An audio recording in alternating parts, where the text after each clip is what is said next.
Mes bien chers frères, ce jour-là, réjouissez-vous, tressaillez de joie, car alors votre récompense est grande dans le ciel, nous dit Jésus dans l'évangile de ce dimanche, au cours duquel nous avons entendu les béatitudes selon saint Luc, qui diffèrent quelque peu de celles de saint Matthieu. Saint Luc commence par dire « Heureux, vous qui ne possédez rien, vous les pauvres, heureux vous qui pleurez, qui avez faim, qui manquez de tout. » Et puis après, il se tourne vers ceux qui ont tout. « Malheureux êtes-vous, car vous avez déjà votre consolation sur terre. » Alors mes chers amis, je vous invite surtout à ne pas lire et entendre l'Évangile sans scruter profondément ce qu'il veut dire. Car on peut prendre les béatitudes à bon compte et s'en tirer pour peu, et être complètement à côté de la plaque. Excusez-moi du peu. Ce que Jésus veut dire, il ne méprise pas les riches parce qu'ils possèdent. Il ne dit pas heureux les pauvres parce qu'ils n'ont rien en tant que tels. C'est pas ce que Jésus veut mettre l'accent dessus, le compte en banque que nous pouvons avoir, la possession des choses, les joies de la vie. C'est pas ça que Jésus veut mettre en avant. Ce qu'il veut mettre en avant, c'est l'attachement aux biens, aux plaisirs, aux joies de ce monde. Et il y a une nuance qui est absolument fondamentale. Ce qui est important, ce n'est pas d'avoir plus rien du tout. Ce qui est important, c'est de se détacher de tout.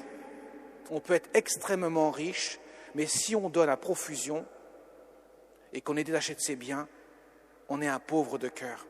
On peut être extrêmement pauvre, avoir peu de choses, mais si on tue pères et mères et toute personne qui veut accaparer mon bien, alors on se comporte comme un riche. Le pauvre de cœur, c'est celui qui attend tout de Dieu et qui n'a que pour richesse Dieu seul.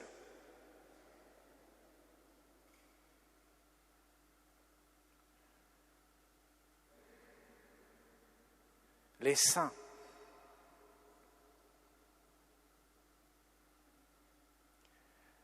ont misé sur le Christ. Les martyrs, quelques instants avant de verser leur sang, avaient conscience que leur seule richesse était Dieu. Ils disaient, aussi bien en parole qu'en geste, pour la plupart, pour tous, j'aime Dieu seul. Dieu seul suffit. J'aime les autres pour Dieu, car Dieu les aime, pas pour moi. J'use les biens de ce monde quand ils sont nécessaires, mais je n'y accorde aucune attache particulière. Les saints disaient, tu viens dans ce monde nu et tu repartiras nu. Si tu mets ta confiance dans les choses de ce monde, dans les attaches de ce monde, dans les joies et les plaisirs de ce monde, tu vas être malheureux, car tout cela aura une fin. Tu mets ta joie dans le Dieu seul, dans le Seigneur, tu puises en lui cette richesse qui traverse les siècles et les temps et qui se trouvera en joie pour l'éternité. Heureux es-tu, car même si tu ne possèdes rien, tu as l'unique nécessaire. Vous voyez, mes chers amis, ce que Jésus veut nous dire. Et ça, c'est fondamental, parce que la sainteté ne peut pas être autre qu'un attachement à Dieu seul. Même comme j'aime les autres, je ne peux pas simplement les aimer pour moi-même ou pour eux-mêmes. Ça ne suffit pas. Il faut les aimer pour Dieu. Car cet amour est véritable, parce que Dieu me donne l'amour pour aimer mon prochain, de l'amour qu'il aime chacun d'entre nous. Et là, je trouve la vraie richesse, celle qui me donne le bonheur éternel, celle qui me rend bienheureux.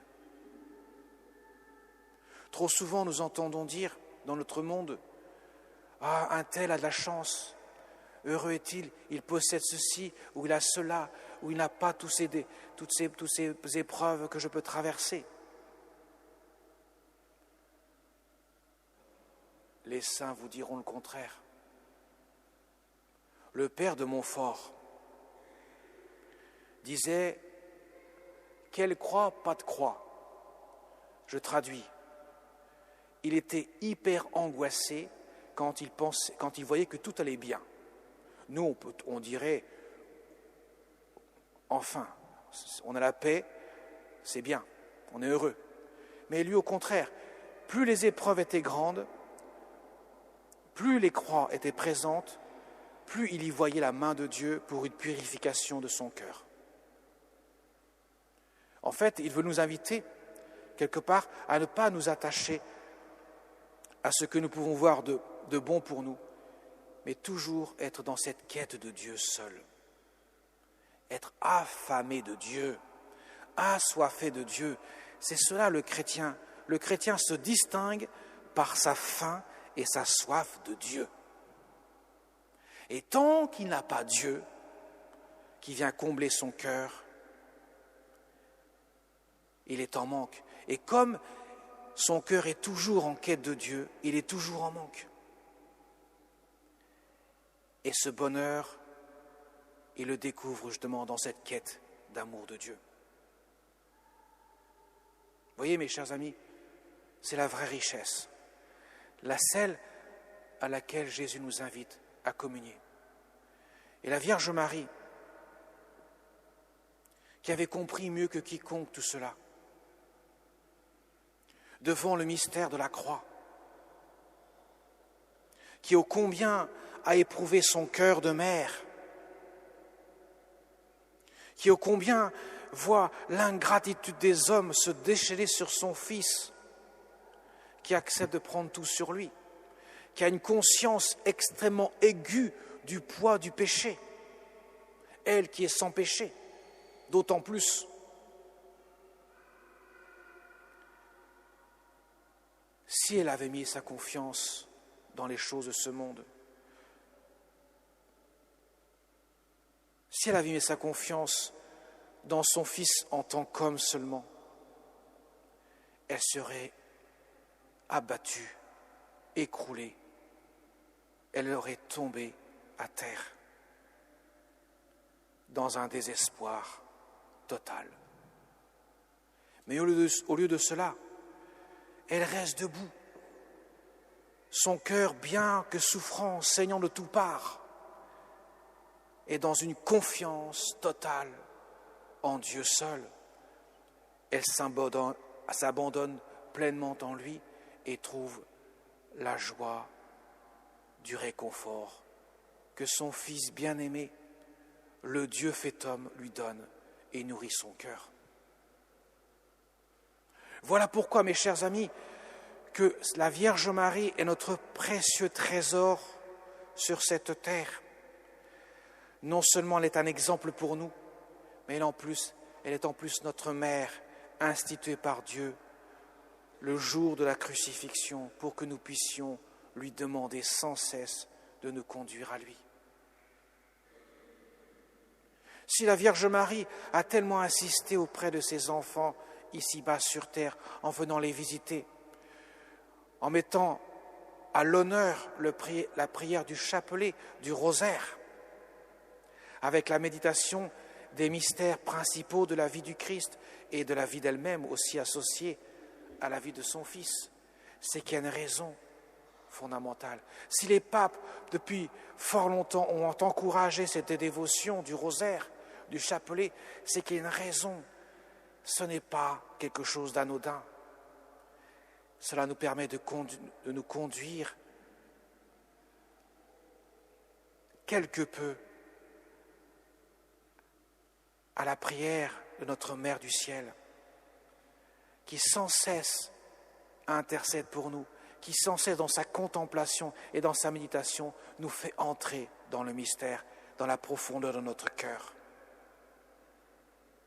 Elle nous donne son cœur pour que nous puissions voir dans son cœur les traits du visage tant miséricordieux de son Fils bien-aimé. Alors mes chers amis, que nous puissions entrer dans la joie des béatitudes.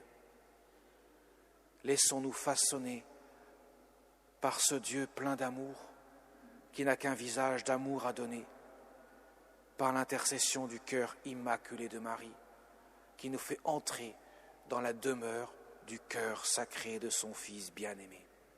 Amen.